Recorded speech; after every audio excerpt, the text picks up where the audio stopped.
Hello, my most esteemed project managers. Wherever you might be in the world, it's a pleasure to be speaking to you, and sincere apologies for the late start.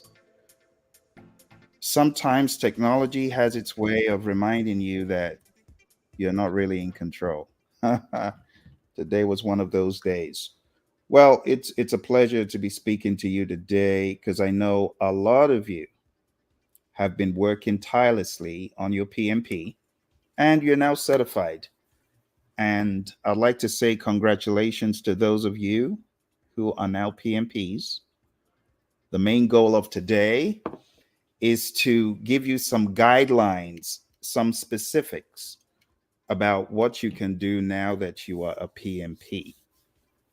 How to kill the game, how to crush the game, how to get to that next level. Lots of you, so many of you, and I want to thank you for those of you who have written in, those of you who have sent messages on YouTube, those of you who have told me you're now a PMP. Bravo. Bravo. It's the beginning. It's the beginning. I remember when I got certified back in 2005. I remember it like yesterday. In fact, I just celebrated my 19th PMP anniversary. So today, I want to share with you, those of you who might have lost hope, like, what is this thing? Why did I do this? Is there any hope for me? What is the future going to be?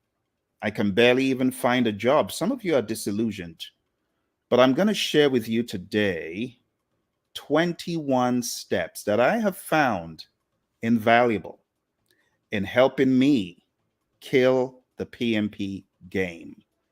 Whether working for companies, Fortune 500s, whether in aerospace, in engineering, in healthcare, I'm going to share with you. But I want you to take note of the 21 things I'm going to show you. All right. I first of all want to apologize for not being more in touch. Okay. I should be more in touch. I should have more of these. I'm not making excuses. I'm just going to say I will do better.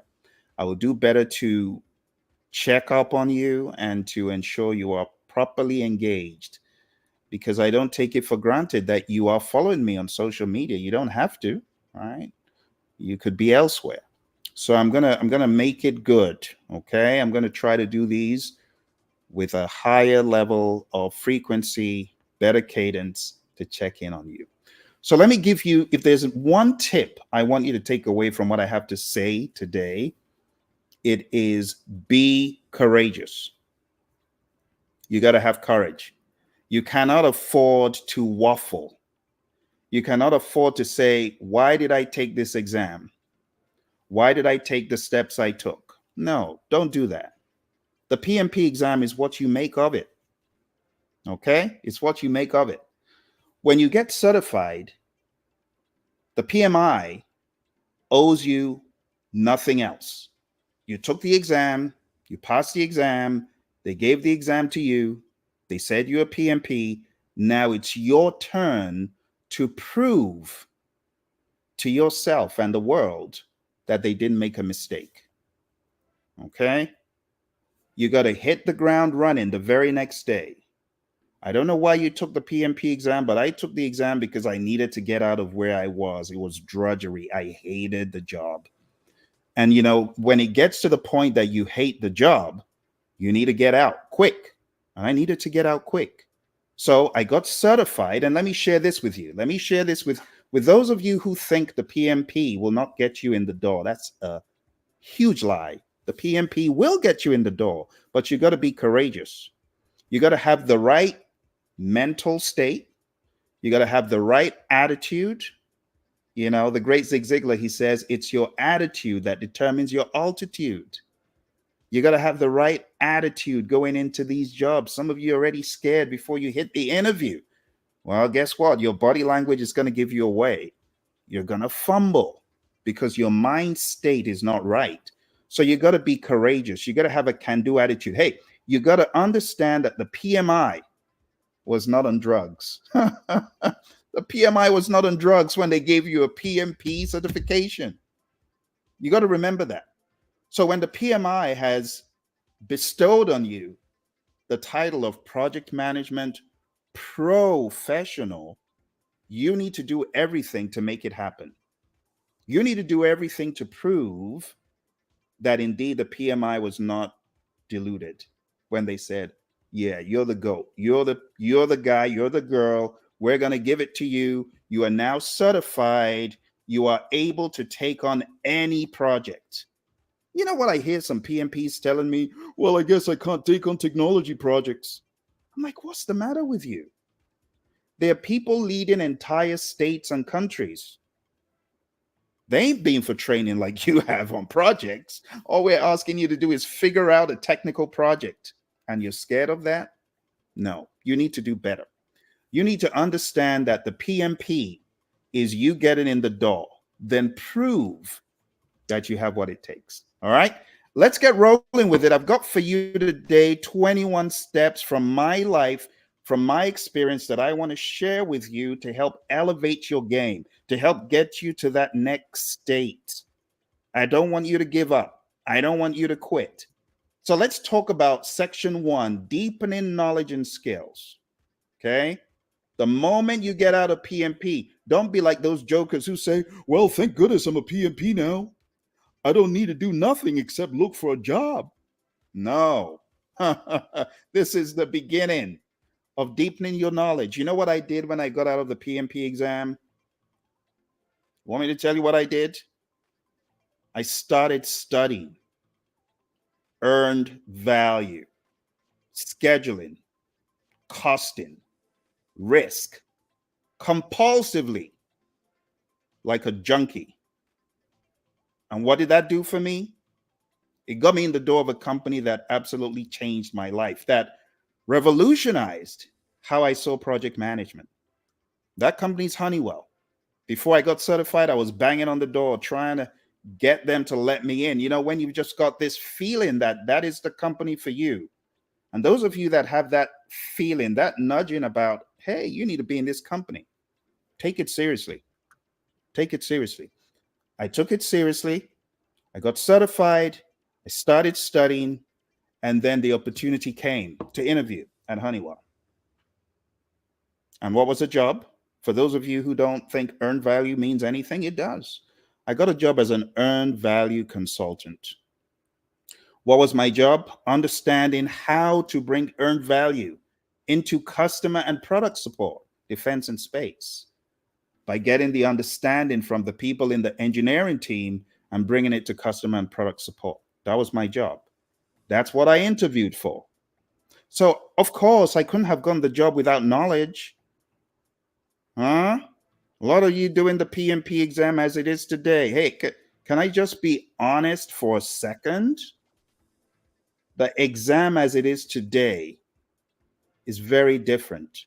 It focuses on the more important parts of business and project management, but that isn't always what is apparent in an interview. You know what is apparent in an interview? Not only are they looking for the soft skills part, they're also looking for technical proficiency. So if you cannot convince the interviewer that you understand scope, you hear what I'm saying? Can you scope out a project robustly? Can you work with a team in not even working on a WBS, but that's a good thing to do. But how confident do you feel going into a project and effectively scoping it out? And I'm talking about 10 billion or 10 million. Let me not scare you. $10 million project. In my mind, the PMI have prepared you to study to do billions of dollars of project. But some of you are scared. The moment you hear millions, you're scared. And that shouldn't be the case, because all that you learn in the world of the PMP exam is scalable. You should be able to scale it up to the billions. You should. You know, it's very robust. I think I have to remind some of you of some of the books, some of the books that some of y'all studied. You've forgotten. And I have to show you. I have to show you to remind you. So I know people were hating on the PMI when they came out with this thing, right? This thing right here. People were hating on the PMI. They were hating on them, saying it's unwieldy, it's big. But this is what helps you manage billions of dollars. You cannot manage billions of dollars with a feel good mindset of, oh, I'm just a great leader. No, you need leadership and you need management, project management. You need to be all over scope, all over schedule. Some of you, I would ask, can you build me a 2,000 line schedule for a very robust activity? You're scared of that. No, you need to go study that stuff. That's what I did. Remember, I'm telling you what I did, not what the book says, but what I did. I got really good in scheduling. I took my MCTS in Microsoft Project. I was all over Microsoft Project working on schedules, 20,000 lines long, 3,000 lines long. I got great with it and I wasn't scared or intimidated. But how did I get to that point? Is it by sitting on my hind end after PMP? No, it's by studying more, amping it up. So, what am I saying? The trifecta, the bread and butter of the project manager: schedule, cost. Some of you, I ask you, okay, can you put together a budget for this $3 million project? And you feel intimidated. No, this is not the way a PMP should live. It's not. As a PMP, I expect that you can come in to an organization, take the troubled projects, whip them into shape, beat them into shape, and make things conform. Because whether you like it or not, there's a place for management in the world of leadership. There's a huge place for leadership in the world of management. But a lot of times, because of how the exam seems very principle and soft skills and leadership and communication focused, a lot of people are forgetting the other piece of the technicality. And that piece doesn't go away. It is important. And you know, the big dogs that have the jobs in a lot of these firms, not saying all of them, because some of them are just flying by the seat of their pants, but those who are really in it because they prove themselves, they can do all this stuff. Scheduling is not a big deal. Costing is not a big deal. Scoping out a project is not a big deal. A WBS, bring it on. Bring on any of the troubled projects. We'll help whip them into shape. There's been a silence about these things very recently, and I want to elevate your understanding that while you might be a great communicator, you're good with people, but when it comes to the technical piece, you can't even save yourself. Don't be that way. Don't be that way. All right, enough said. Let's jump into it. I think you understand the thesis of my talk today. So, the very first thing is deepen your knowledge and skills. You got to focus on key knowledge areas. When I say key knowledge areas, they're the ones I just spoke about, beyond the stakeholder and the communications, which are absolutely important. You got to understand the trifecta of schedule, of cost, and scope. Let's make this a little bit bigger so that you can see everything I'm talking about.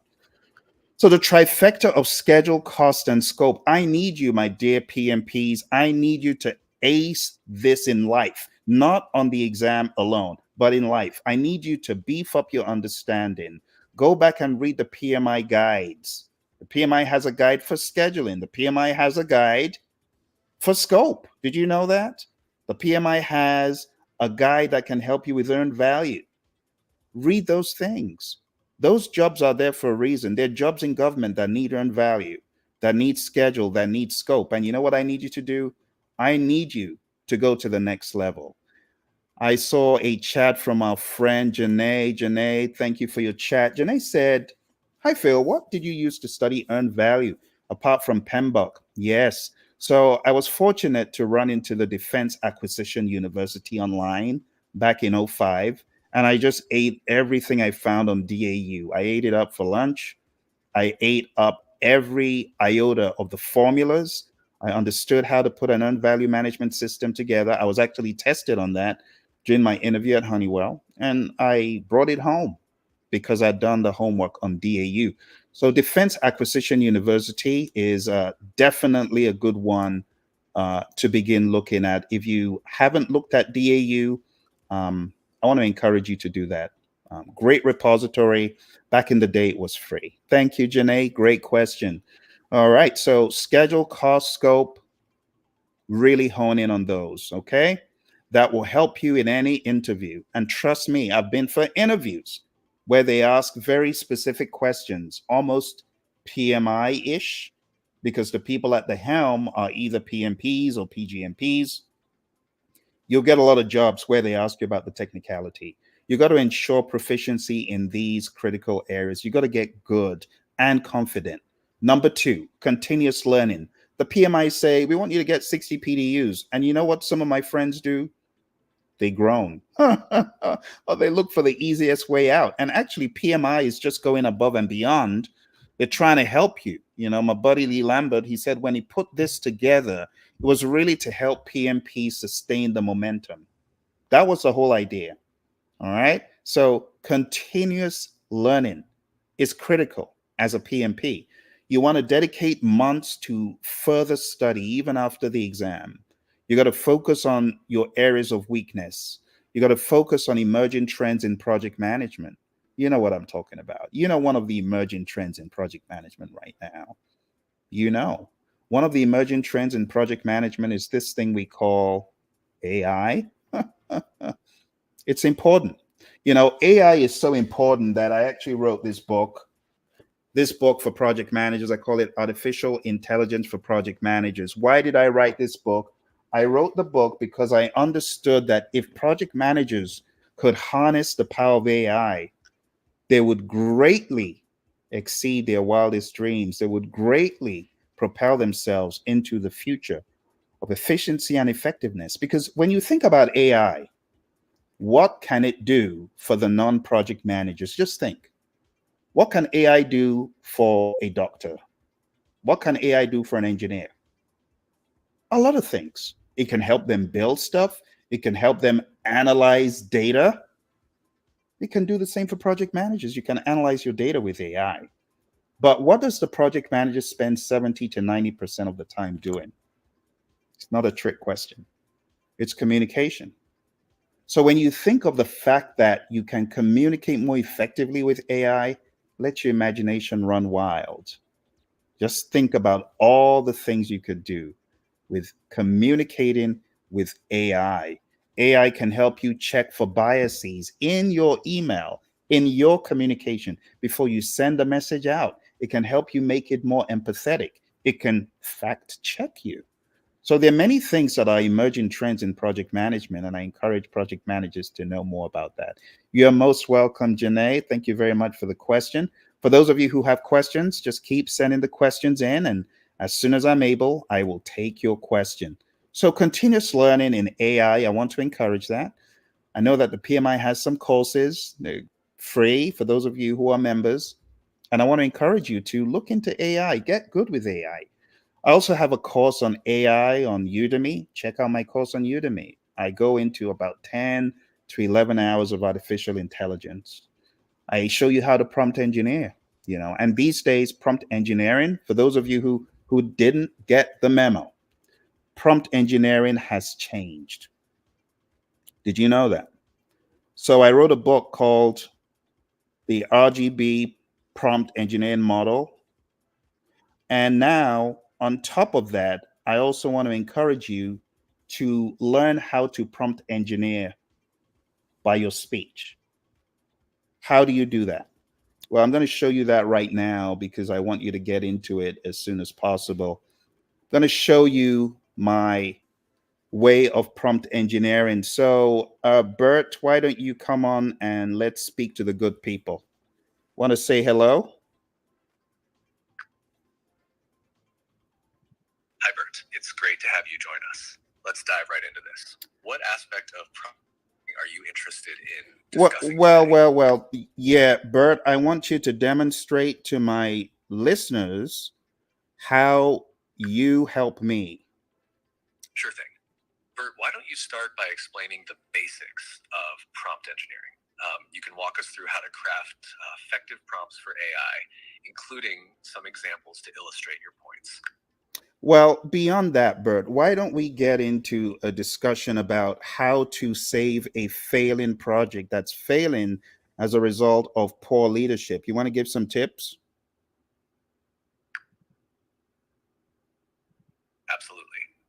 Let's start by identifying some common leadership issues that can cause a project to fail. Then we can discuss practical tips to turn things around. What do you think is the first step in addressing poor leadership in a failing project? All right. Well, why don't you begin? Why don't you list out the top 5 reasons for failure in leadership on a project?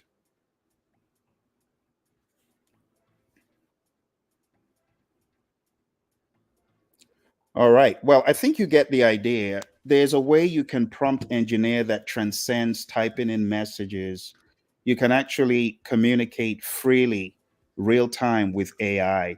So when I ask you to go to the next level and continuously learn, I'm talking about things like that. I'm also talking about things like specializing in risk management. So, in the world of risk management, not only do you have the planning aspects, you have the analysis aspect, qualitative, quantitative, and things like that. I want to challenge you to, if you have enough experience, why don't you go get an RMP? I think it would help a lot of you to hone in on risk management in a more professional way, especially if you have the experience. What about earning additional certifications? As I mentioned, the RMP and the SP. Perhaps this is something you can add to your certifications to enhance your credibility and skills. I got RMP and SP certified in 2010. It was a great addition to the list of certifications I have. What about Agile? Maybe you should consider going for the ACP exam. The ACP exam, it will greatly help you not only show proficiency, but truly firm up your agile understanding, right? Especially if you go for training through a tested and tried solution, such as the one we provide. We'll probably have ACP training coming up soon. Just had our most recent 3 ACP people get certified. So a huge shout out to Esther and April and Delita who recently got certified. But if you want to join the ranks of ACP and come through our training, just be in touch. You can send an email to info@praizion.com. And when we have that available, we will definitely let you know. But the thing about Agile is it is now mainstream. So it is not a choice anymore. It is like mandatory in my mind for every PMP to know enough about Agile. But beyond the PMP exam, you actually need to be proficient in the basics, the manifesto values and principles. You should be able to train, coach, and mentor an entire organization. That's how I see the PMP. I see you as being a professional that can do these things. I see you as being a professional that can teach, coach, and mentor organizations in Scrum, in Kanban, at least to get them on that way forward without doing things the wrong way. Let's move into section 2. This one can be a little bit of a challenge if you haven't already given it thought. But let me challenge you as a PMP, what is your purpose? What are you about? What are you looking to achieve in the grand scheme of things? Have you thought of your purpose? Have you considered your purpose? Think about it for a second. What is your definite chief aim? The great Napoleon Hill, he will call it a definite chief aim. But what is your definite chief aim? Do you know it? Have you thought of it? You want to give it some time. So let me share with you my definite chief aim. My definite chief aim is to work with people to help them become the best version of themselves in any field or sphere in life, whether it's mentoring, coaching, training, and not just in project management, not just in leadership, but any way possible. But my specialisms are leadership, project management, and music. Any way I can add to people, I want to. And you know what the great John Maxwell says? My mentor, he says, everything rises and falls on leadership. So if I'm able to equip you with leadership, then I'm able to equip you for life in any sphere. And that's what I'm about. But what are you about? What is your definite chief aim? Do you have one? So, step number 2 to being successful is to know your purpose in life. You got to know your purpose in life. If you haven't given it thought, think about it. So identify your purpose as a project manager. What is your purpose? What is your role in the organization?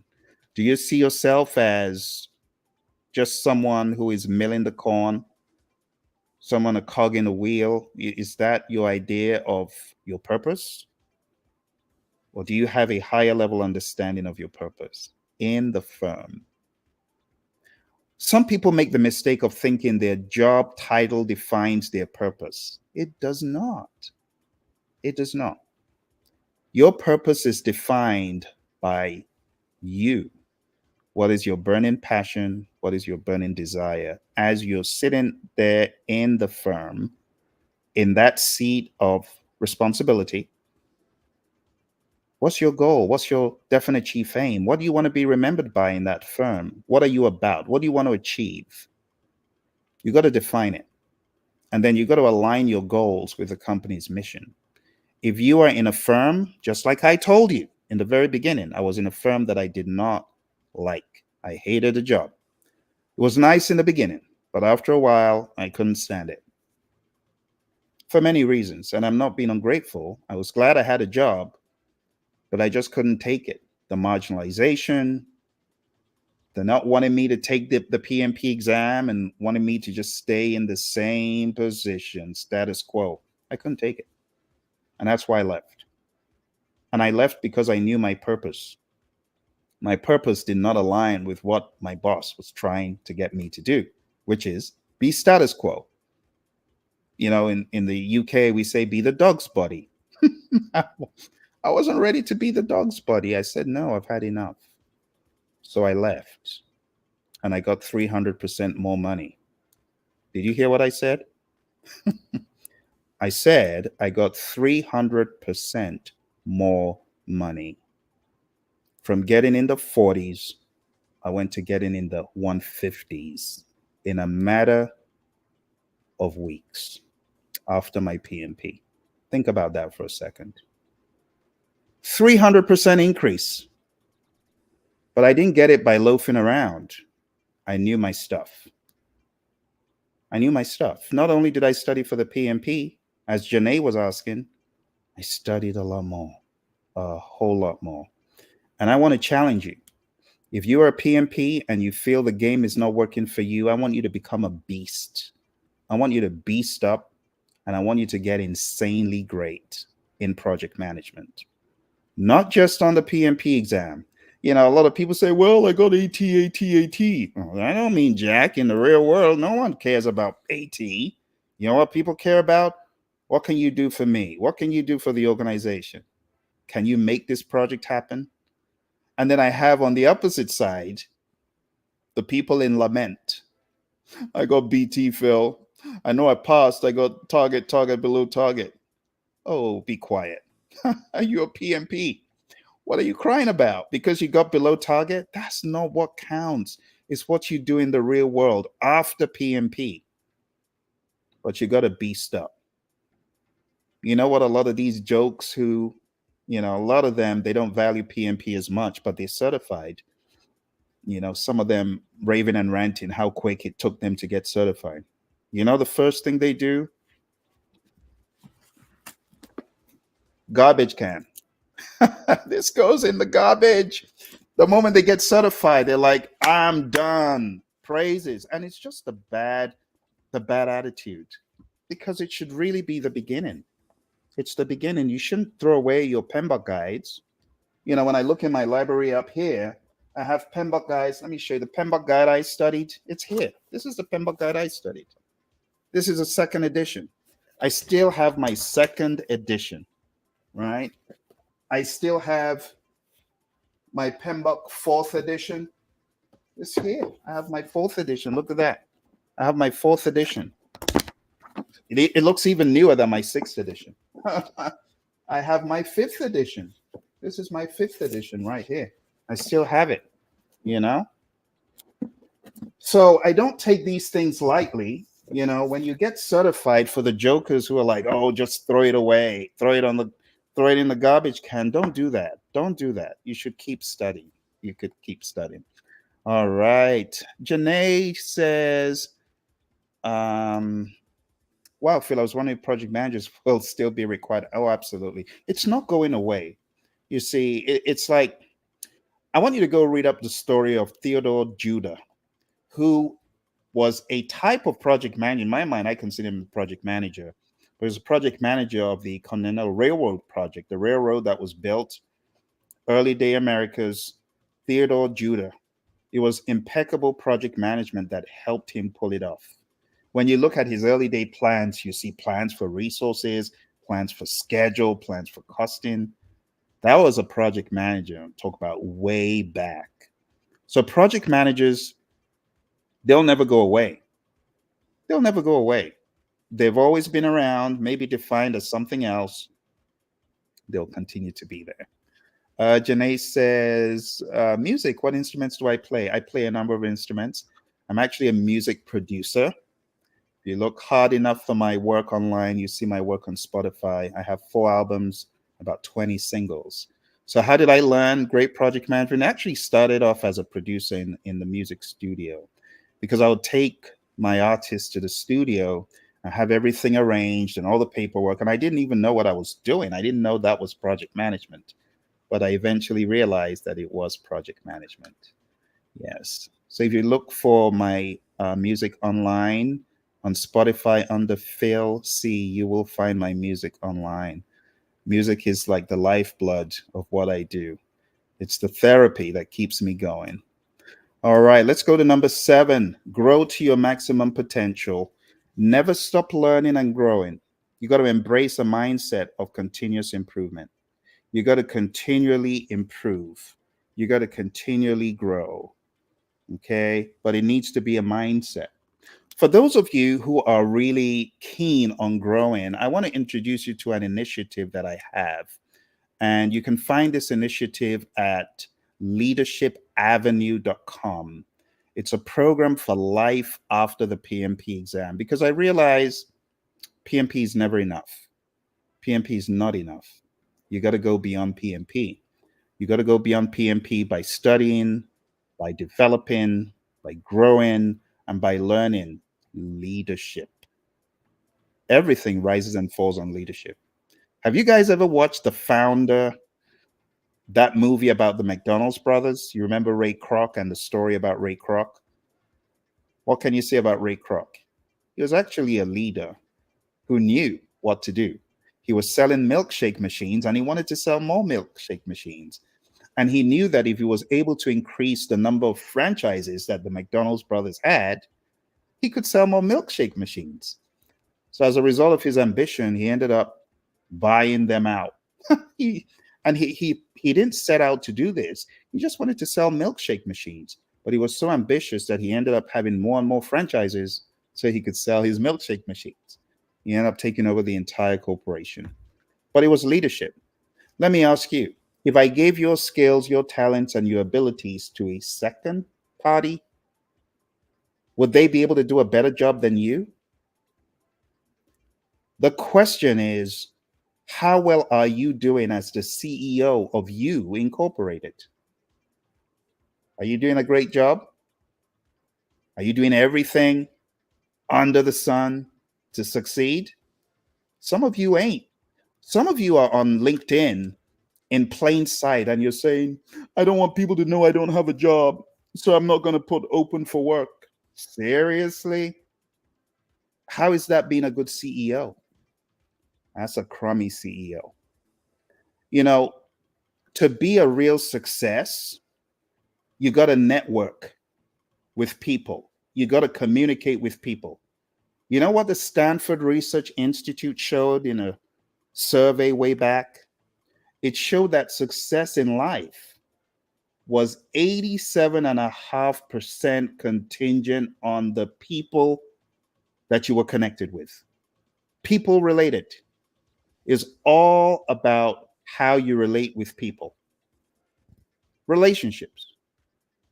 12.5% contingent on knowledge, certifications, technical prowess. And I'm a living witness to that. How did I get to where I am today? Training, coaching, and equipping people in project management.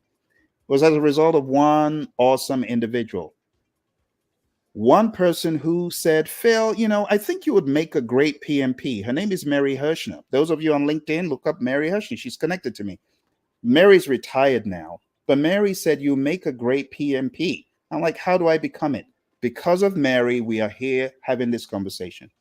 Send some love for Mary. If you're on LinkedIn, just tag her, say thank you for showing Phil the way. Go ahead and tell Mary that, because without Mary, I would not be where I am today. Not only did Mary show me the way to PMP, the other awesome thing that resulted as a result of Mary's relationship with your buddy Phil as a coworker. She said, Phil, there's a company looking for a trainer in PMP. I think you'll be a great person. I know this guy from a previous employment. He's now in a company called Thompson Net G. I think you'll be a great fit. What did she do? She connected with Mike. I went for the interview. I was selected to be a trainer. I ended up training, coaching, and equipping people, helping them while at Thompson Net G. Thompson Net G was bought by Skillsoft. And that's where I met my co-trainer, who you've seen on other videos, Emily. And as a result of Mary's introducing me to NetG and getting into Skillsoft, I was then inspired to train more. And I met some other awesome people like Tom and Dan at Skillsoft who kept asking me to come back and speak and develop stuff. And I was bitten by the bug of helping people with PMP, like fully bitten by it. Talk about Peter Parker. I was bitten by the radioactive spider because of Skillsoft. So I want to give a huge shout out to Tom Warwick and Dan and all those people at Skillsoft. Because of you guys, I'm where I am today. But most of all, a huge shout out to Mary. So for those of you who are not into networking and relationship building, I want you to do it. It will help you. Don't hide under the sofa, under the rug. No, I don't want people to know that I don't have a job. No, connect wisely. Network, network, network. All right. Our friend Obata Ray Blessing says, as one transitioning into project management, one just feels PM is wide. Yes. Yeah, it's wide. You know the truth about that statement? Should I tell you, you really want to hear the truth? If you're still on a battery, I want you to type in and tell me, yes, I want to know the truth. I'm going to tell you the truth. If you let me know you're still on, I'll let you know the truth. But you got to have relationships. You got to build relationships in project management. One of the things I tell my people is when you come on my program, it's not just coming on the program for the duration of the program. You have an ally for life. I'll go to war for you. But I got to know that you are really serious and you want to expand and you want to grow. Oh, Obata rays on and says, please tell the truth. All right, watch this. Watch this. Here's the truth. You said that the world of project management feels wide. You know what happens the deeper you get into the world? It gets wider. It gets wider. The world of project management does not get smaller. It only gets bigger and bigger and better if you're true to the craft. I thought project management was, PMP. And then I started unwrapping it like an onion. You know what I discovered? The PMP is just the beginning. There are many facets. And that's why I got a number of other certifications like the OPM3, like the RMP, like the SP, like the ACP, like the PSM, like the CSM, like the PSPO, and I could go on and on. Very recently, I went further into Ken Schwaber's company, the co-creator of Scrum. Because some people say, well, that's agile, it's not project management. What is project management? Project management is the application of knowledge. You need Scrum knowledge. You need agile awareness. You need to understand the values and the principles. So I studied more with Ken Schwaber's company by taking a lot of his certifications. It's for a reason. I had to grow. The other options in scaling agile were very poor. And I wanted to know from the GOAT, what does he think? And that's why I went ahead and I took the SPS certification. I studied for many months. But what I'm trying to tell you is that the more you get into project management, the more you have to grow, because project management is not stagnant. It is emergent. It is always changing. I just shared with you my book on artificial intelligence. There's a reason I wrote the book, because I understood that things were changing. The way project managers communicate, the way they could communicate, it's all changing. And you know what's going to happen in the future? The project managers that stand the test of time are the ones that move with the tide. But it's a very good observation. And I'm glad that you've discovered that it is indeed wider. Yes, I know it sounds funny, but the more you get into project management, the more you realize that it's wider. It's wider than just PMP. Anyone who is thinking PMP is the be all end all, they're wrong. It's the beginning. You know what you need to do to amplify your efforts as a project manager? You got to get great with leadership. Everything rises and falls on leadership. Study leadership, become a student of it. I want you to go to my mentor's webpage. It's free, okay? And it's called Minute with Maxwell. John Maxwell has a free program where daily, you can get mentoring and coaching in leadership. It's just a nugget a day, but it goes a long way, a long way, a long way. Thank you to my friends on Instagram. I see you. I see you. My friend Semacha says, I want to be your agent in Saudi Arabia in my institute. Well, thank you. I appreciate the love. My friends on LinkedIn who are watching, I appreciate you as well. Let me go ahead and send you this link. Hopefully, this link will go to many of you. It's Minute with Maxwell, because I believe that if you can study leadership, the game will change. The more leadership you study, the better off you're going to be. But you got to be on it on a daily basis, studying leadership, reading leadership, applying leadership, mentoring others in the leadership that you've learned. One of the books that I immediately recommend to you, and I'll give you a few books because I know some of you are really looking to grow to the next level. I want to recommend that you pick up the 360-degree leader. There's a book and there's a workbook. This is the workbook. We're still in the process of going through this in my Leadership Institute. For those of you who don't know, I have a Leadership Institute with a bunch of awesome PMPs. It's called Project Leadership Institute. And we meet on Thursdays in one of the groups. We meet on Saturdays in another. We've been studying this for the past 6 months. All right. Also, another book I want to recommend to you, those of you who I may not have interacted with you in a while. If you're in a leadership role, I want you to get this book by my mentor, John Maxwell. It's called The 5 Levels of Leadership. And I know some of you already know this because I wrote about this in my immersion book, right? So John's 5 levels of leadership, so profound, so good. If you are in middle leadership, if you're in top leadership, wherever you are, CIO, CEO, CTO, whatever, whichever of the C's or VP, director, you need it. If you're in the middle, you need it. If you're at the bottom of the organization, you need it. You need it. You need the 5 levels of leadership. Really great book. It will show you how to climb the ladder of leadership. Talks about position and then goes into permission and goes into production. And great book. You definitely want to know that, how to navigate the leadership ladder, because you do know that leadership is all about influence. The true measure of leadership is influence, nothing more, nothing less. And John says, he who thinks he leads but has no one following him is only taking a walk. Now, some of you that might be in the middle or at the bottom, theoretically, you may not understand, but leadership is about influence. And you can influence, you can learn how to influence. So these 2 books, first of all, this one, I would recommend reading this first. And then The 5 Levels of Leadership. This is another great book that I would recommend to you to read. Okay. So when I talk about development, as our friend rightfully said, oh, you're most welcome. It's a pleasure. Anyone else who's got questions, just keep the questions coming and I will answer the questions as expediently as I can.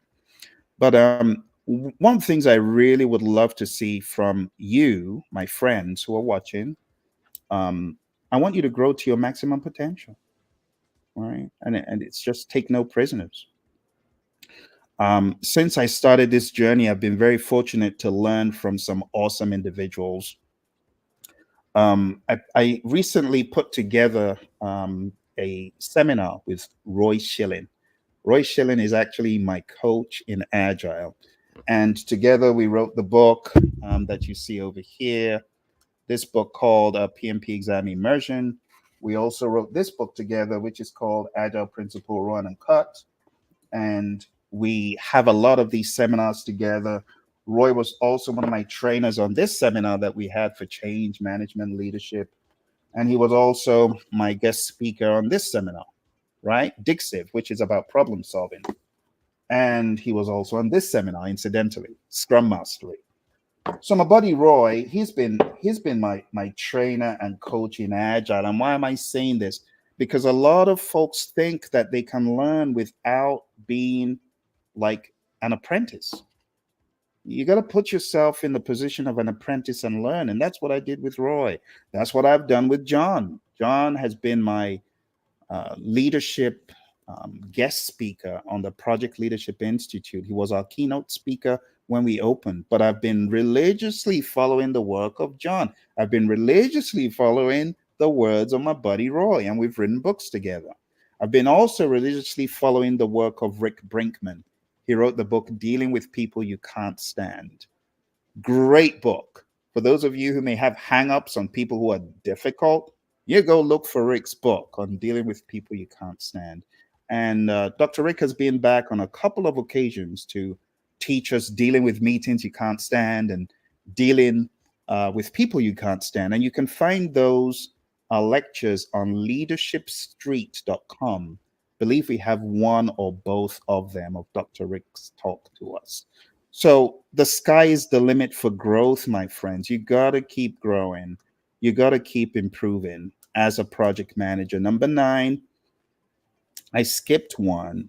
Which one did I skip? Let me see which one I skipped. Excuse my manners. I think I skipped one in my rush. Let's go back and see. I skipped. Okay. So let me go a step back. I'm sorry about that. Because this one is important. Number 8, study and apply agile principles. So incorporate agile methods into your projects, train, coach, and mentor others in agile, and you're going to learn a ton. From coaching, you are going to learn, you're going to find your gaps. Like I had a ton of gaps, and mind you, I was already certified as a CSM, but I learned that there was a lot that I had gotten wrong. Misconceptions in Agile, misconceptions in Scrum, misconceptions in Kanban. But these came to light when I started being a good student. I often joke, I've been in the school of Roy, my buddy. I've been studying with him since 2014, but I only became a serious student about 5 years ago. You ever been a bad student who's not really listening? Or you have the bad students who are they're supposedly listening, but they're not practicing. And I was one of those. I was just not a good student. But I became more serious. And I'm talking about, hey, I was CSM certified, I was ACP, but I became hungry.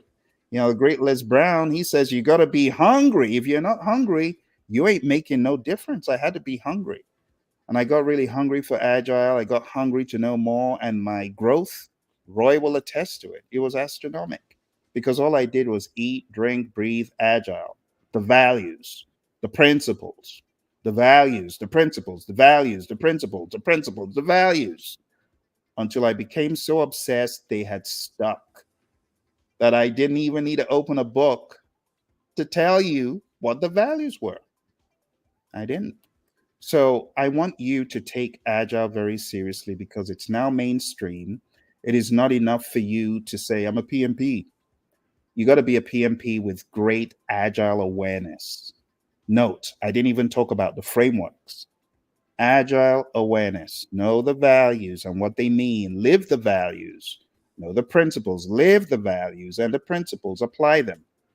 Number 9, stay current with industry trends. AI is a huge one. I told you to go look for those PMI micro certifications. The PMI is doing their best. Okay? They're trying to help you. And that's why I want you to take it seriously, because if you're able to be all over AI, the future is bright.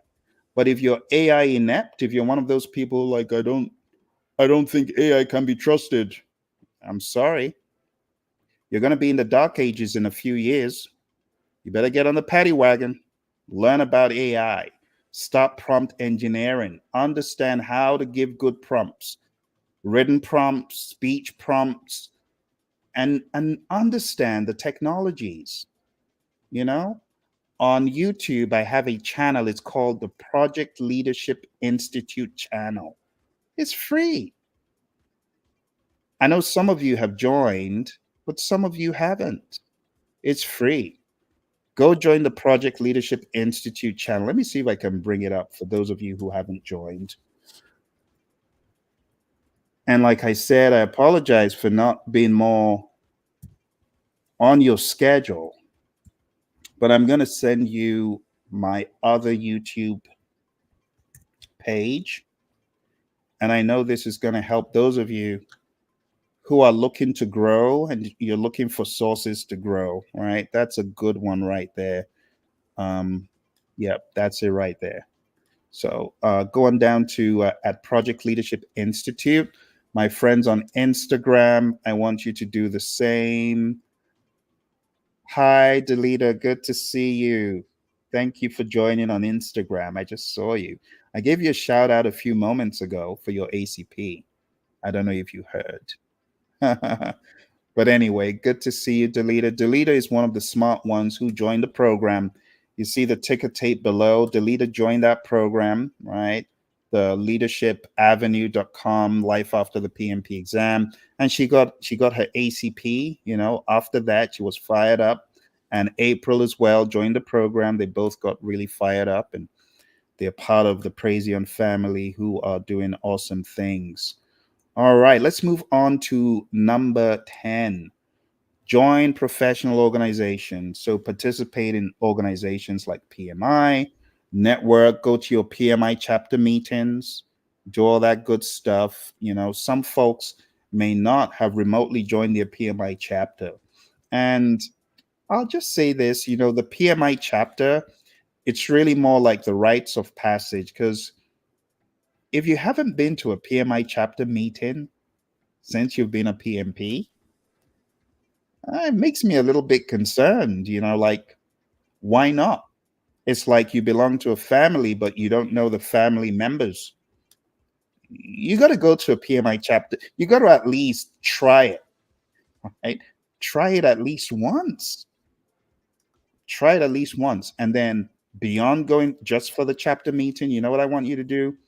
I actually want you to give back, like volunteer. How about you volunteer for some months? It's good. It's good karma, for lack of a better word. It's good because as you're giving back, you're going to receive. It's that simple. So for my chapter, I have visited my chapter a number of times. I have been a keynote speaker a number of times in the meetings in all of the branches of the Phoenix chapter, the Scottsdale, the Phoenix, even the Mesa chapter. And you can actually watch some of the videos. I have some of the videos on YouTube of when I visited my chapter to speak. So if you haven't done that, I want to encourage you to. I think it will go a really long way in getting you more into the family. It's a family. You got to understand that. PMI family. All right, so let's move on. So join in professional organizations, networking. A lot of people, I know someone who found employment as a result, not just one person, number of people, as a result of being in their PMI chapter. All right, number 3, mentoring and coaching. You got to mentor and coach others. chatting to me, are you mentoring and coaching someone as a PMP? If you are a PMP, the question is for you. The question isn't even, are you coaching someone? No, no, no, no, no. The question is, who are you coaching? Who are you coaching? Don't tell me no one. You got to be coaching, mentoring, or equipping someone. Because if you're not growing as quick as you could. You're not. And this is why a lot of you end up forgetting what you studied. I ask some of you, okay, just give me 5 process names, and you're grasping at straws because you've forgotten. Why did you forget? Because you're not mentoring and coaching someone. You don't have to be a full-time PMP coach, but you should at least in your firm. Like when I was at Honeywell, a lot of my colleagues, they were failing the exam, and this management's shelling out $500 a pop for these people, and they're failing. And I go to my manager and I say, you know what, Jim, I think I can help these people. I got certified about a year ago. It's still fresh. I'm all over this stuff. Why don't I have bi-weekly sessions to help them? And he said, all right, let me go check with Mark, my boss. He goes, checks with his boss, and his boss is a PMP as well and likes the idea and says, people like food. Let's throw in some pizzas. And then we did. And people would show up for these bi-weekly sessions. I ended up being instrumental in 50 of my colleagues. Mind you, this is before I went fully into training. This was like 5 years before I went fully into training. Got my colleagues certified, helped them, added value to them. You know what I want you to do? The same. I challenge you. If you're not a scaredy cat, how about asking your boss, can I have a lunch and learn to equip people in project management? I'm not even saying train PMP exam, but just share what you know. Or don't you know anything? Yeah, you know a lot. You know a lot. Why are you sitting on what you know? Why are you being selfish with what you know? The funny thing, some people are like, I don't want people to know how I did it because then they'll be at my level. Seriously, come on now. That's not you. That's not anyone listening to me right now. It's the other people, right? It's not you. But I know some people are like that. I know some people are like that. Oh, my friend Simba, thank you very much. I appreciate you as well. Thank you. Thank you.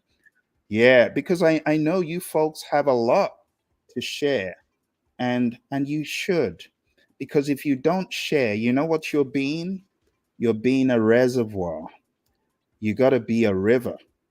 What does a river do? A river allows the current to flow through it. You got to be a river. That's a huge way you can grow. Do you know all the growth that happened to me as a result of the bi-weekly sessions I did at Honeywell? It gave me confidence to move into the higher levels that I just talked about. I talked about Skillsoft, NetG, and then Skillsoft. So Thompson NetG, little did I know that the good work I was doing at Honeywell was going to be a precursor to getting into NetG and being able to speak and train confidently. How do you think confidence is built? It's by doing. How do you think I got good at training PMP? By hiding under the bushel? No, it's by speaking on a regular basis about what I know. It's about giving. The quickest way to get good with speaking? Forget about you. It ain't about you. It's about the people that are hungrily waiting. I think a lot of you underestimate your PMP. That's also a problem. You're underestimating the PMP.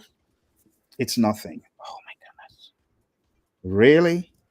You fail to realize how insanely awesome you are by staying in that, in some cases, dim lit, dingy, musty room for almost 4 hours. Some of you been in that crazy room for 12 hours. You took the ridiculous thing 3 times. You took the PMP exam 4 times, some of you. I know someone who took that ridiculous test, and I'm not bashing the PMP. I'm just saying it annoys me when I hear about poor victims. I call them victims. They were in that jail cell 8 times. This is not myth. This is someone I know on the eighth try. Think about that. That's 32 hours in that crazy room. And this is even before you could take it at home. So, maximum respect to anyone that's a PMP. I think you're underestimating yourself. I think that's part of the problem. I think you've forgotten the blood, sweat, and tears.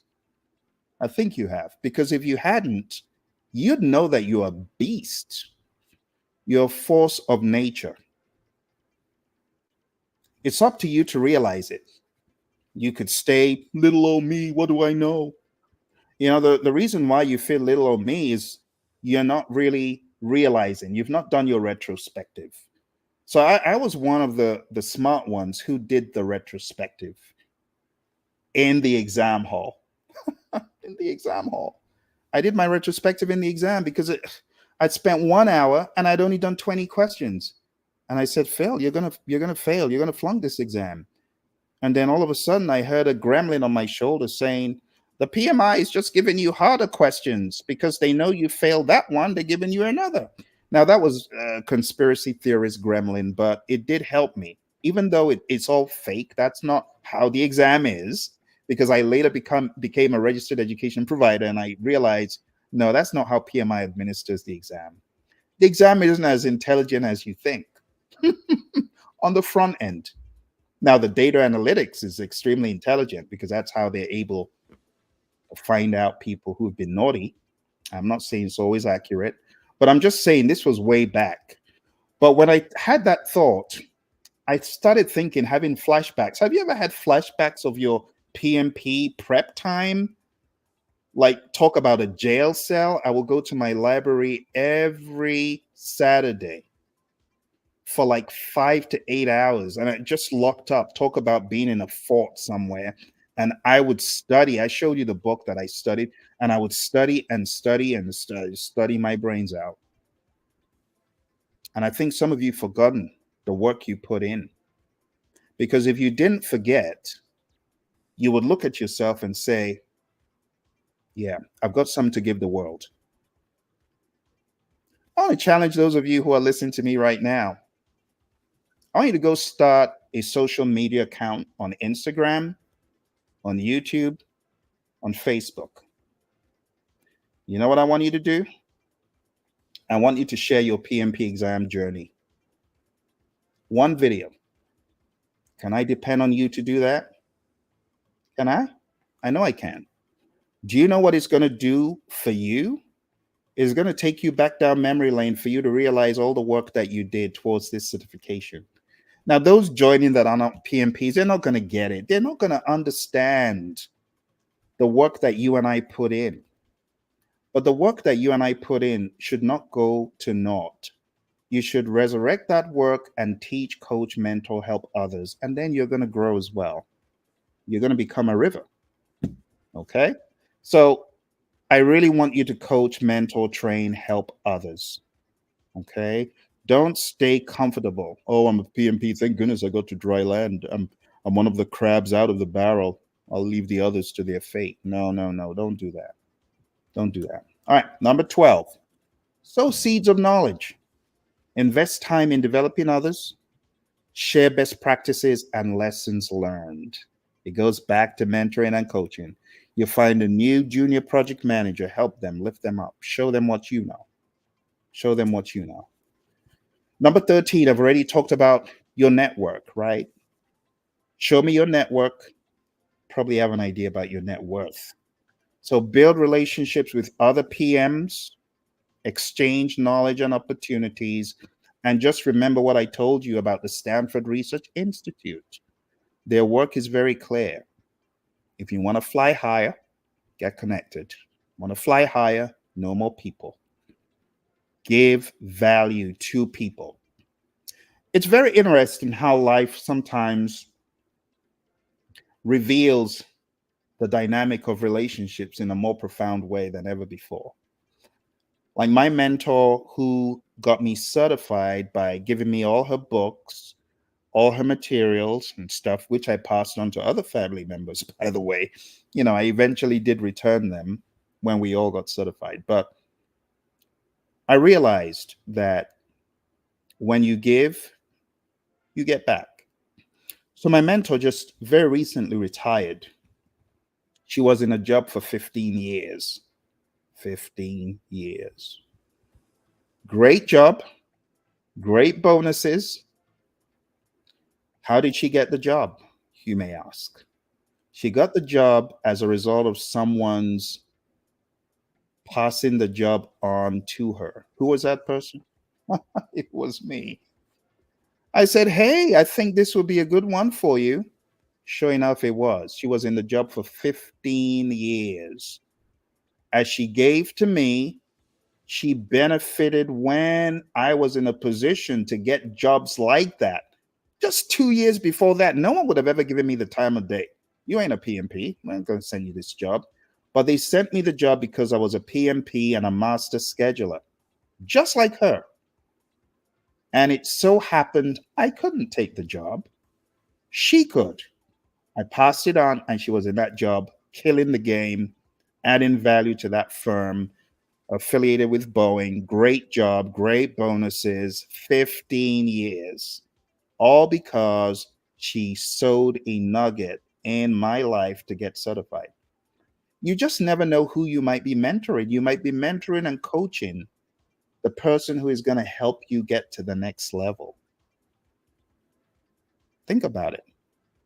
When you sit on your knowledge and your prowess and you don't share it, you could be doing yourself in. That's all I'm going to say. That's all I'm going to say. I could give you example after example. I've shown you a few of the books, right, that I have here. This is one of the books. It's called Artificial Intelligence for Project Managers. Do you know what galvanized me writing this book? It was someone I mentored and coached. Let's take a look at another book. This one, Scrum Mastery. Do you know what ignited this book? Scrum Masters I was mentoring and coaching.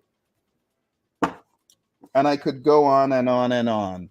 But what galvanized a lot of my success was people I coached. They gave back to me, sometimes unknowingly. They would just say things and, like, oh my goodness, what a great idea.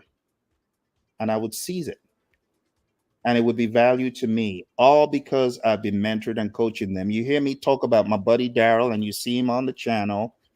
And if not for Daryl, I would not be in the world of AI. I talk about my buddy Ed.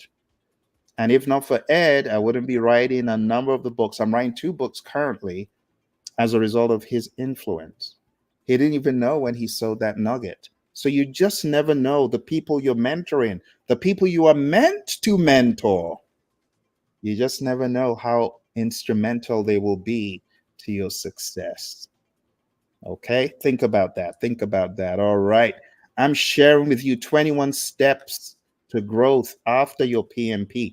Number 14, I've already talked about this. Volunteer with PMI, engage in volunteer activities, give back to the community, right? Leverage volunteer opportunities to expand your network. Number 15, foster a culture of learning. Encourage continuous learning within your team. Promote a growth mindset and ongoing development. For those of you who have not been to projectmanagement.com, I need you to go there. I want you to go look at all the webinars. PMI, they do their best. Now, I know a lot of people say PMI is all about the money. Well, PMI is trying their best to offer some more value. I'm looking forward to them doing more, but right now they're already doing a great job with the webinars, and you can listen to people in your domain, whether in healthcare, you're in engineering, pharmaceutical, whatever you're in, there are webinars in the repository at projectmanagement.com. And you know what happens when you watch those? You get PDUs for free. If you're a member of the PMI, these are often claimed for you, and you don't need to do anything other than just attend. So I want to encourage you to foster a culture of learning. Projectmanagement.com is a great one. Leadershipstreet.com is also a great one. Make sure you attend the seminars of Rick Brinkman, the PM 360 that we also have up there, and there are many more. Number 4, section 4, practical steps for growth. You got to start where you are. So I've already given you a minute with Maxwell. I've given you John Maxwell's 360-degree leader, John Maxwell's 5 levels of leadership. I've told you to go look at those. I've also told you about Rick Brinkman, and I've told you about leadershipstreet.com. And right here, as we are talking, the ticker tape below, right there, life after the PMP exam. If you are serious about self-development, you want to grow your mindset to the next level, you want to learn leadership, you want to be proficient, profound in your leadership, come on the program. Let's work together. Come and learn how to be a real success. Relationships, equipping others, having a positive mental attitude, and leadership. That's what makes you be a real success. It's a play on words, REAL, relationships, equipping, attitude, and leadership. And that's what we learn in addition to life after the PMP exam. And we learn that right there at leadershipavenue.com. Leadershipstreet.com is pre-records, things from other seminars in the past. Leadershipavenue.com is for what is coming down the pike in August and September and beyond. Okay, so check that out. All right, so start where you are. Maybe you just got certified. No, just start where you are. Go to Minute with Maxwell, start learning.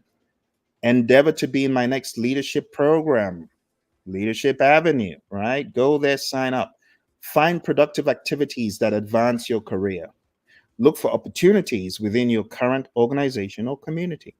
For those of you who are not PMPs yet, and you might just be watching, go on down to 360.pmradio.org and you can sign up for our next PMP 360 seminar. Let me put that in the chat for those of you, because I know some of you are curious because I said this is for PMPs. And I know that curiosity drew you to watch this. So go to pmradio360.pmradio.org for the next PMP 360. It's coming up in the next few days, right? And this is going to help you get good with your PMP. Those of you who might be struggling alone, like I was, it will help you. All right. So start where you are. This is me talking to my PMP graduates all around the world, wherever you are. Leverage nonprofit opportunities. Oh my goodness, my dear friends who have found it difficult. Trust me, I am right with you. If you're looking for a job right now, you've been unable to find employment. I know how hard it is. I have been without a job for 9 months, twice in my career. Think about that. No job for 9 hard months. There was a time I was so depressed, I was thinking, I'm out of my mind at this point. I feel like I'm caged in a jail cell, mental jail. And this was before I got certified for the first 9 month stint without a job. The second 9 month stint without a job, I took the law into my hands and I became a registered education provider of the PMI through my company, Praizion. And I said, I ain't waiting for no one no more. I'm going to go out and start helping people. And that's what I did. And it was hard. 9 months without a job. With a newborn, if I might add, in need of insurance and diaper money. It's not funny. But that happened to me. And what did I do? I reinvented myself. I want you to reinvent yourself. I want you to become a beast, a force of nature that stops at nothing to find a way forward, unrelenting, unashamed, bold, a beast. Some of you ain't beast yet. I want you to be a beast. I want you to take no prisoners. Some of you are scared. Don't be scared. Be resolute. You don't have a job right now. You know what I want you to do? I want you to make up your mind that you will daily apply for no more than 5 positions daily. You cannot afford to lie down and say, I'm tired of applying. So, step one, mentality, beast, mental, beast, unrelenting, pounding that pavement daily. That's step one. It's in the mindset. And you got to be expectant to know that it is going to come to you. I don't care whether you've been 9 months like I am, 1 year, don't give up. You cannot afford to. It is free to not give up.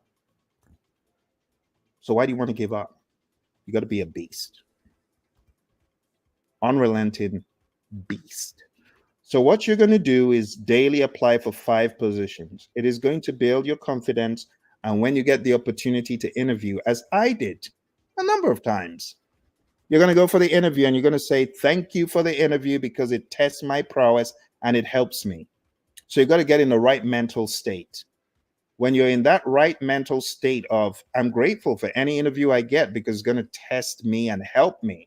You're not even at that point looking to get every single one, but you're looking for the exercise. The next thing I want you to do, join PMI, your local chapter. Be useful. It is going to help you. PMI, they've really thought this stuff through. The fact that we have chapters is just awesome. It excites me that you're not alone. You go to your local chapter. Those of you looking for work, have you been to your local chapter? Some of you ain't been to your local chapter. You ain't told to anyone in the local chapter. That's not how to do it. It's the PMI family.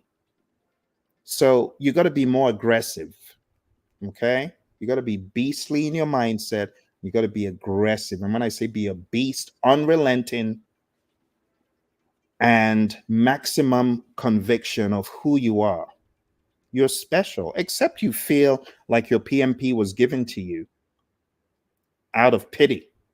Or did you work for it? If you worked for it, I want you to beast up. Then, as you do this on the regular, I want you, watch this, this is important. I need you to have the intellect, the knowledge, the skills, the tools in your gig bag. So when you get that job, you're going to bring it home. You're not going to be like, oh, I don't know if I can do this job. No, you're going to feel confident because you have the skills. Remember what I told you in the beginning: scope, schedule, cost, risk, stakeholder, and communications is a given. The problem is some people, when they get into the interview, they either talk too much or talk too little. You know why that happens? Because they are not observing non-verbal cues of the interviewer.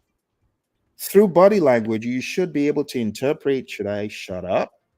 Should I speak more? The body language, the facial expressions, they'll tell you. Under most circumstances, body language trumps everything else, trumps the words, trumps the tone of voice. Oh, I'm really excited that you're here. You're not excited. Your body language is saying something else. Oh, yeah, I'm really excited to be here. Well, your words say something, but your body language says something else. But if you're in an interview and you're very observant, you will know when to keep going and when to shut up. Some people bomb the interview because they're not confident. Their body language shows they're not sure. It shows that they're hiding something. And on camera, even on camera, you got to come correct. You got to practice these things. I have videos on the Praision channel where I talk about interviews. So if you're gone for a job without any traction for a while, you're searching, don't give up. Use this as prep time. Because when uptime comes, it's going to be too late to prepare. So now's the time to prepare. 5 jobs a day. Do you know the portals that I want you to hit? I want you to hit monster.com. And hey, I don't want you to tell me, Phil, I can't do this kind of job. Let them figure that out. Let them figure that out for themselves. Don't come crying to me, oh, I can't do an engineering job. I can't do an IT job. A lot of you complain a lot about IT. Well, that's what's available. Go for it. What could happen? What is the worst thing that could happen? You know, the worst thing that could happen? The worst thing that could happen is you get the job. Because some of you don't think you can do it. What if you get the job? You go study. That's what you do. I know a lot of you might think this Phil is a mean person. He's telling me to go do a job that I ain't done before. Well, I'm telling you to do what I did. I remember when I got into one job interview and I had it. I'd gone for 9 months without a job. I finally get into the interview. I am on steroids as far as can do, can do, can do. And they're asking me, can you do this? Can you do this? Can you? And in my mind, I'm like, I'm going to do anything it takes. You know, the great Les Brown, he said, you got to be hungry. I was hungry. And when they asked me the question, can you do this? Can you do that? Yes, I will do it. I can do it. I can do it. I can study it. I will do it. I was hungry. And I got the job. And that was how I ended up meeting my mentor, Mary. I'm so glad I had a can do attitude. You got to have a can do attitude. You got to be a beast. Beast. Take no prisoners. No namby-pamby. Oh, I don't know if I can do it. No, no, no. Except you think PMI was high on drugs when they said, oh, you're a PMP. If you truly believe you deserve your PMP, I need you to be a beast. And I need you to go make corrections where you might have had a weak, poor mindset, but get beastly and start pounding the pavement, like I did. I'm not telling you to do something I didn't do. What I did is going to give, but use this as prep time. Okay? My heart goes out to you. I know people who have been looking for work for a while, but don't give up. Change is going to come, but you got to prepare. And then you got to network. I want you to start going to your local chapter. Do it. It's going to help you. It's going to help your mindset. It's going to give you some hope. So, what are the websites? I want you to go to monster.com, put up a resume, pound the pavement daily. You know what I would do? I would daily go to monster.com and make a little tweak to my resume just so it would be one of the relevant ones. I want you to go to indeed.com. I want you to put up a resume. Please do this. And then police the resume and then have notifications. I want you to go to dice.com and I want you to do the same. And I want you to apply for 5 jobs daily in project management, in management. Even if you feel, well, this is way beyond me, use the interview as leverage. Some of you don't understand the power of the interview. Oh my goodness. So, one of the interviews I went for was at Motorola, and the interview wasn't successful. I was told, oh, okay, thank you. You don't get this. And now the person that I interviewed with, according to my recruiter said, oh, they really liked you, but they didn't feel you had the skills to do this particular job in hardware. They felt you would be better suited for software. Okay. But there ain't no software job. So I went back to what I was doing, not very happy, not very pleased. And then about 2 months later, I get a call out of nowhere. Hey, remember such and such you interviewed with? Well, they introduced your resume to their coworker who is an IT PMO. They want you to come for an interview. Out of nowhere. Ended up working at Motorola as a program manager in the PMO, working on a divestiture. Out of nowhere, from an interview that I had already discredited. Never say never. I have learned a lot in my career, and one thing is to never discredit anyone or anything. It's a huge rule. So, what I'm sharing with you, my friends, is from experience. It is not from any book. I've realized if you are a beast, you got to be a maniac. You got to say, I can do it. Even in the face of adversity, I can do it. Bring it on. Because it's in the mindset. You need to have the mindset that you're going to work and work and work smart and hard, and you're going to get it done, and you're going to be the very best. Do you really believe you are the best version of yourself? I know you're expecting me to say, do you believe you're the best? No, no, no, that's not the question. That's not the question. Do you believe you are the best version of you incorporated? Do you or do you not? If you don't believe you are the best, you got to go do something else beyond the test, beyond PMP. Okay. But for those of you that are looking for work, I want to encourage you, this is not the end. So I want you to leverage the power of your PMI local chapter. I want you to submit 5 jobs daily. I want you to pound the pavement, and I want you to be a beast. Be a beast. And I want you to use your volunteer work to develop new skills and connections. Number 18, network effectively. I've talked about networking quite a lot. You got to attend networking events and conferences, just like the one at the ticker tape below. This is to help you. It will take you levels above. You'll meet people and you'll get great. Honestly, some of the best things I've done is as a result of people I have met in this journey. I remember going for OPM3 training. Some of you don't know what that is because PMI doesn't offer it anymore. But OPM3 just means Organizational Project Management Maturity Model. And there was an entire exam and framework about it. And it just helps you to assess organizational project management maturity, like 3 exams in one. But anyway, when I went for training up in Colorado, I met a couple of guys, Colin and Tim. And 3 of us were in that class. And it's a very expensive endeavor. I think the entire thing probably cost about 3K or more, not to mention travel and so on, which will take it to 5 grand. But I met Colin and Tim in that class. What ensued is Colin and Tim became allies, associates.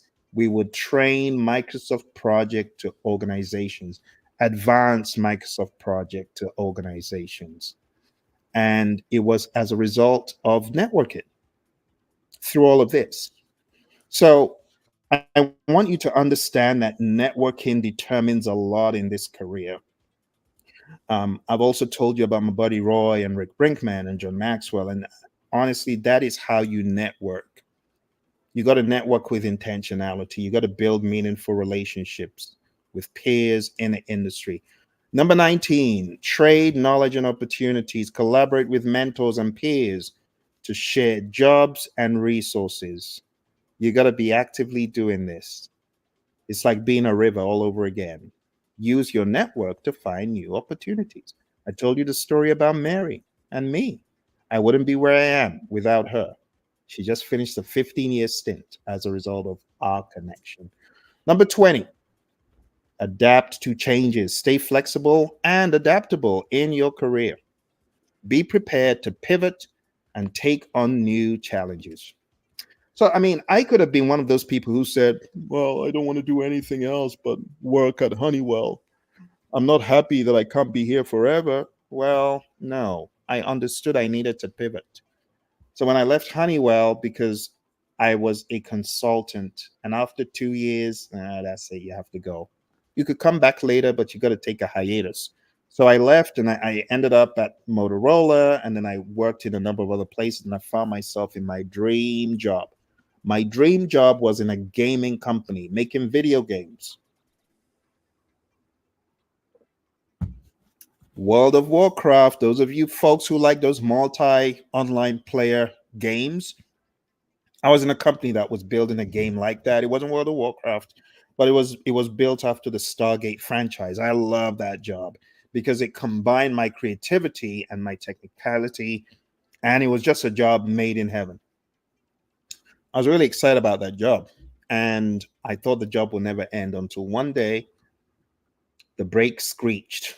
The record player came to a screeching halt. And my CEO said, "Hey, Phil, come to my office. I'd like to have a discussion with you." This was around the time when the economy tanked in 09, 08, 09, that horrible slump. Long story short, my CEO said, "Phil, it's your last day. Go to your office, pack your stuff by 5 p.m. We want you out." What? I have a 2 months old. Are you kidding me? You just like that? Well, wouldn't it be nice, Phil, if everyone had advance notice when they've been asked to go? Is what he said. Wow, that was savage. That was That was I was about saying, my goodness, that's the devil. That's the devil. But it wasn't the devil. It was actually a blessing. Huge blessing. Huge. I'm saying this for someone. Someone needs to know that you losing the job is actually a blessing because you're going to get a better one. You're going to find yourself in a place that you deserve to be because you're worth more. You have more to offer the world. So when I was kicked out of that job, I thought, woe is me. And that was another 9 month stint without work. But you know what good came out of it? I started looking introspectively and I said, what am I going to do? One of my mentors, Paul Martinelli, back in the John Maxwell team, back in the day, he would say, jump out of the window off the ledge and grow your wings on the way down. And that's what I did. Became an REP of the PMI, started training and coaching as much as I could, but I didn't get a gig for almost 9 months. I got my first gig in New Jersey. Very excited. Shout out to Fiserv, my first client of life training. I trained them in risk management. A shout out to Info Global Solutions, one of my early day clients. And that was it. The rest it became, so they say a rolling stone gathers no moss, but talk about a stone that gathered moss. That was me, thrown out of the building. But I gathered moss and became a huge, huge pile of hay in a matter of months. So I went 9 months without a job, but I got my first client, Fiserv. And after that, it was SSAI, Info Global Solutions, and one after the other, SHIP, Society of Hispanic Professional Engineers, lots of other great companies, some affiliated with Chevron. The FBI ended up being a client, the US Air Force, the US Army Corps of Engineers. I spent a whole week with the US Air Force out in Mildenhall in the United Kingdom, training them on what? Can you guess? PMP. PMP. Spent a whole week, Fort Lee, training my men and women in uniform friends out there. What did I train them on? PMP. PMP. NASA and the FBI. What did I train them on? PMP. Jim Beam, whiskey people. What did I train them on? Project management. Lush Cosmetics. What did I train them on? Project management. And the list goes on and on. Right? The Department of Commerce, right there in DC. What did I train them on? Project management, leadership. So I want to encourage you, my friends. The way I was kicked out of the building and I reinvented myself and became so instrumental to many of these firms, it wouldn't have happened if I wasn't kicked out of the building. Sometimes you got to be kicked out of the building. You grow your wings on the way down.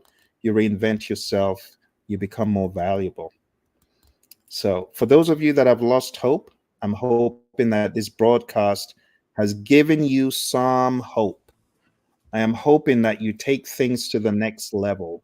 But you got to adapt to change. You got to stay flexible and you got to be prepared to pivot.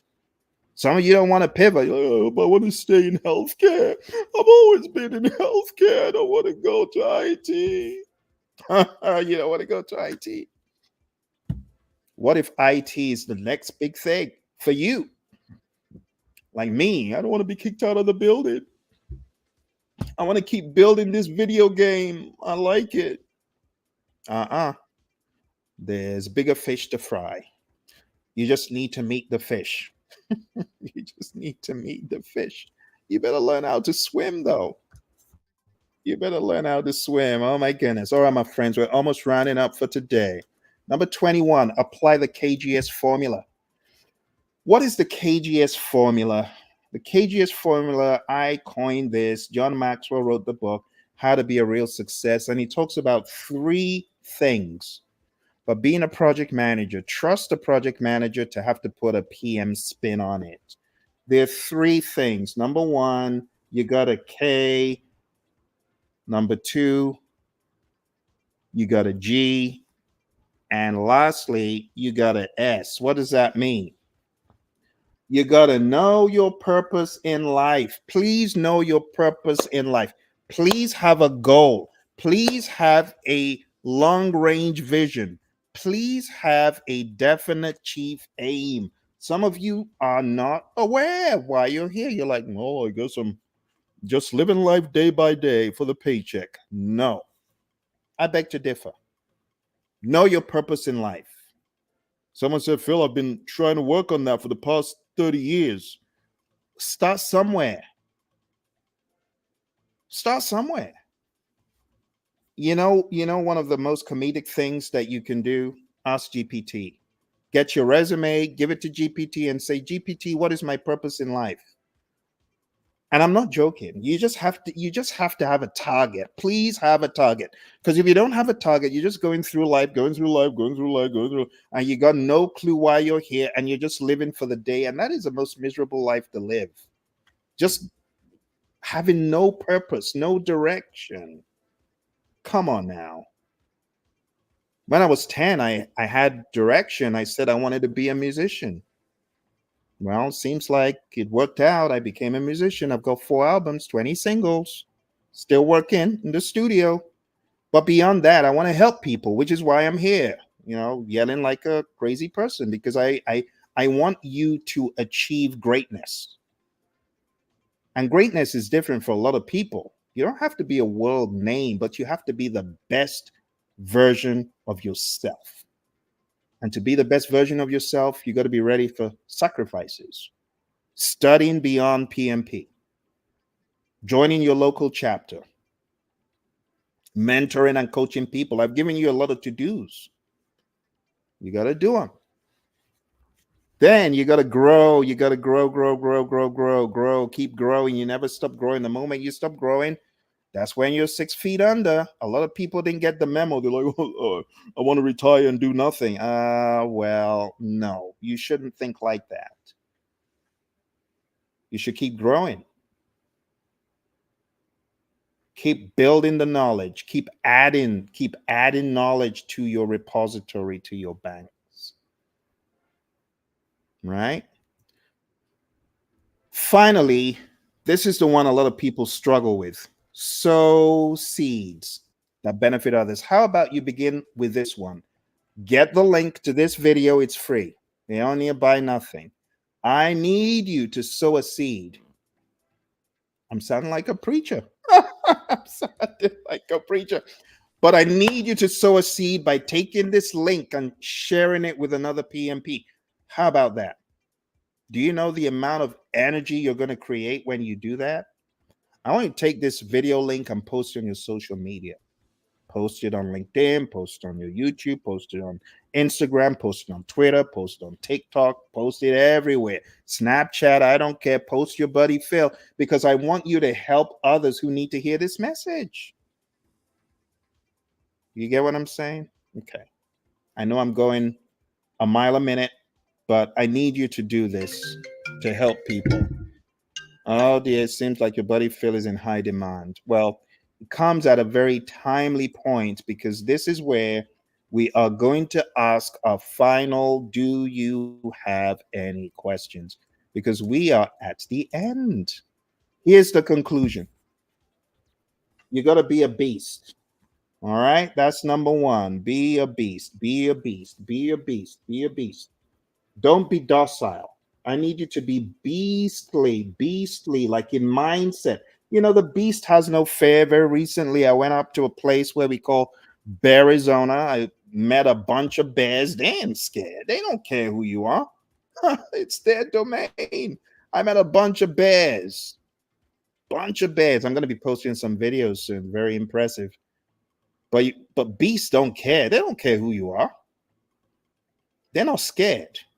I need to be a beast. Okay.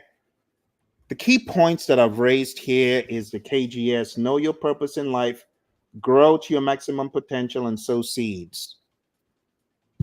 You got to be a student of the world of PM, right? Our friend Obadere was asking, Since I've been in PM, it seems like it's wide. And I'm like, yeah, you believe it. So you got to be mentored and coached, and you also need to mentor and coach others. Last but not least is Q&A. Are there any final questions? Anything that you would like your buddy Phil to go into? If there's nothing else, I'll just say do not miss the Leaders Club. I want you to go on down to leadershipavenue.com. And I want you, just like you see in the ticker tape below, to consider treating yourself to expansion, treating yourself to growth. You may be your most expensive asset, but you're also your most expansive asset. You got to grow. You got to grow. And one of the ways to grow is to attend seminars that can help you, such as the one below.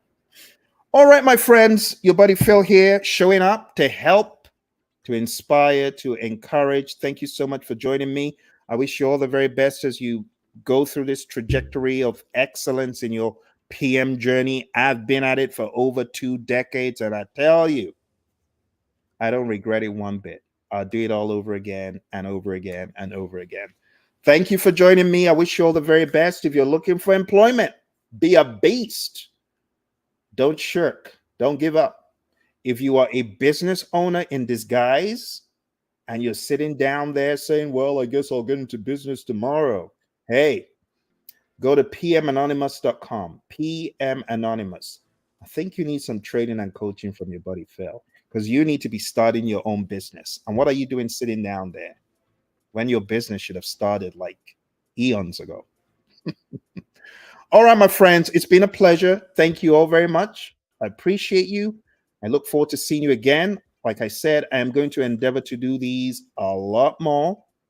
And hopefully, I'll see you again very soon. Don't forget to do what I asked. I want you to share this link with as many PMPs as possible so that they get some hope. It's only fair, right? So that they get some hope and so that they can expand. Thank you. I'll see you again, hopefully very soon.